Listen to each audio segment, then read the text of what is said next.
జాగృతి సకుటుంబ జాతీయ వారపత్రిక 9 ఫిబ్రవరి 2026 సంచిక ముఖ చిత్ర కథనాలు. సైన్స్ ధర్మము సమన్వయంతో విశ్వగురువుగా భారత్.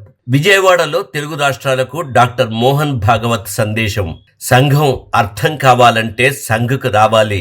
హైదరాబాద్ లో జరిగిన విశేష వ్యక్తుల సమావేశంలో డాక్టర్ మోహన్ భాగవత్ ఆత్మనిర్భరతే ఆయుపట్టు కేంద్ర బడ్జెట్ 2026-27 విశ్లేషణ.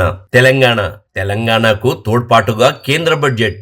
ఆంధ్రప్రదేశ్ బడ్జెట్ లో ఏపీకు పెద్దపీట. చర్చ శీర్షికన ద్రవిడవాదం ముసుగులో హిందూ వ్యతిరేకత.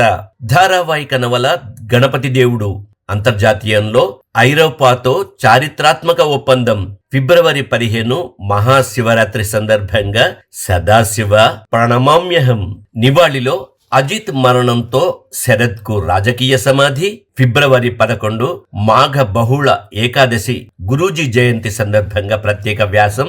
జాగృత కర్మయోగి. జాతీయంలో మమతా దీదీకి ఆటకట్టు.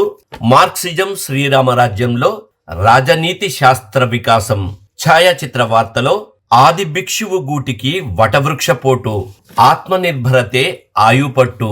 ఇంకా ప్రతి వారం శీర్షికలు, క్రీడా, వార్తా విశేషాలు, బాలజాగృతి, వారఫలాలు, పదరసం, సినిమాతో మన ముందుకు విచ్చేసిన ఈ వారం జాగృతి వారపత్రికను చదువుదాం, చదివిద్దాం. జాతీయ భావాల వేదిక జాగృతి వారపత్రికకు మనం చందాదారులుగా చేరుదాం. మన వాళ్ళందరినీ కూడా చందాదారులుగా చేర్పిద్దాం.